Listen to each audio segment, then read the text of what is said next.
In this video, we're going to dive deeper into understanding what is our subconscious mind, where does it hide, how does it learn, because in order for us to reprogram it, we need to understand it more, and how is it actually different from our conscious mind. Why is it relevant? Because as we already saw before in the previous videos, if we do not have the right mentality, and we don't have a memory of future actually installed in our brain, in our neural networks, then it's going to be really difficult to achieve our goals. In fact, we do really need to learn to reprogram our subconscious mind in order to be able to manifest the life we truly desire. So let's dive deeper into subconscious mind and try to understand the difference between conscious and subconscious.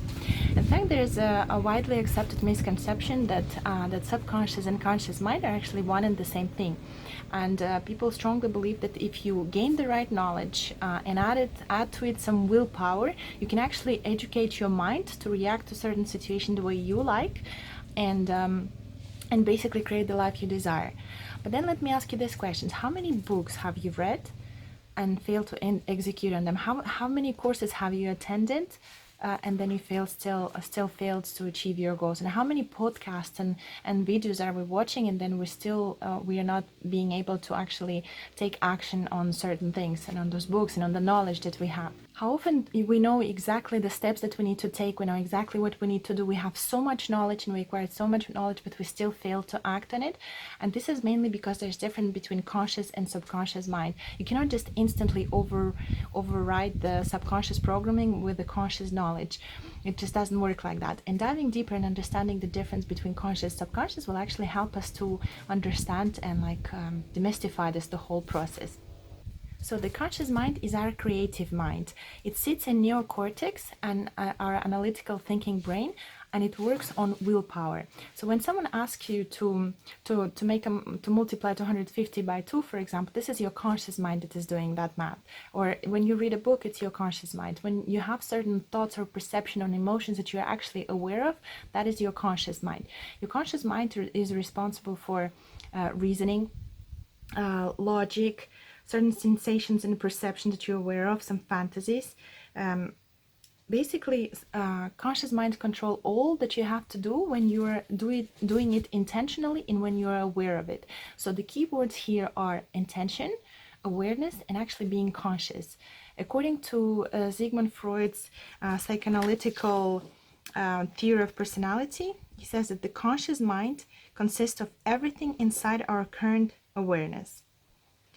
The conscious mind is known for being a gatekeeper to our mind. So it actually filters information. It will see what to reject and what to accept. This comes really handy if someone comes with information that's actually not legitimate, or someone calls you stupid. You can easily reject that sort of information. The problem comes then, though, when we start drifting and shifting in our thinking that has to do with our past or the future. So the moment we are no longer paying attention, the moment we are not aware and conscious of the present moment, that's the moment that automatic mind kicks in, which is our subconscious mind. And while our conscious mind is actually our manual control, our subconscious mind is our automated programming. Our subconscious mind shapes certain decisions, and it drags us back into a predictable future.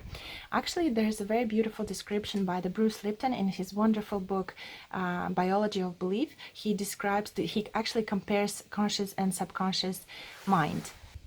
If a ball comes near your eye, the slower conscious mind may not have time to be aware of the threatening projectile. Yet the subconscious mind, which processes some 20 million environmental stimuli per second versus 40 environmental stimuli interpreted by the conscious mind in the same second, will cause the eye blink.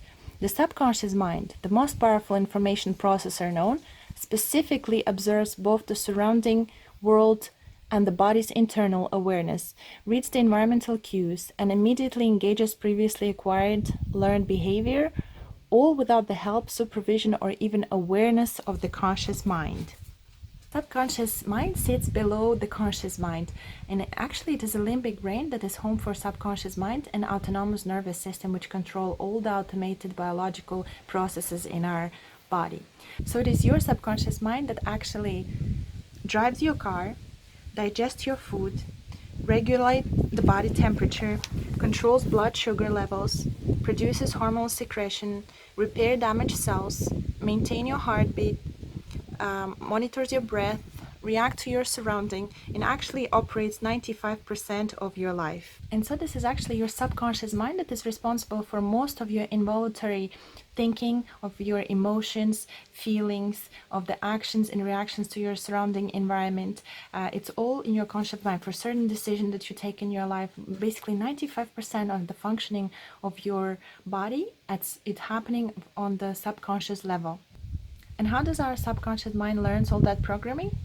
It actually does it in three main ways. First, it's by observation. So when we're little, until we reach the age of 7 years old, more or less, we learn everything by observation. State similar to meditation and hypnosis. We don't question things. We just pick up all the information that we see and we accept it as truth. We accept it as real. Whoever calls us, if there are parents who call their children stupid and they call them many labels, give them labels and names, or in the school or the kindergarten, so children just accept it as their own reality. So that's how we learn, and that's how it becomes like really deep ingrained in our subconscious mind.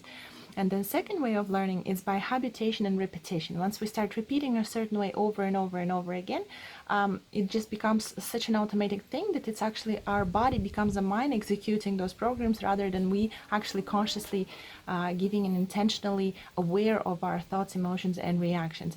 And the third way the subconscious learns is actually through some strong emotional charge or certain traumas that they also ingrain in us, especially if we don't embrace and we don't deal with them on the spot, or we just like flash them like away on a side. It stays as a subconscious trauma, and it will be at certain point will be forgotten and become unconscious to us.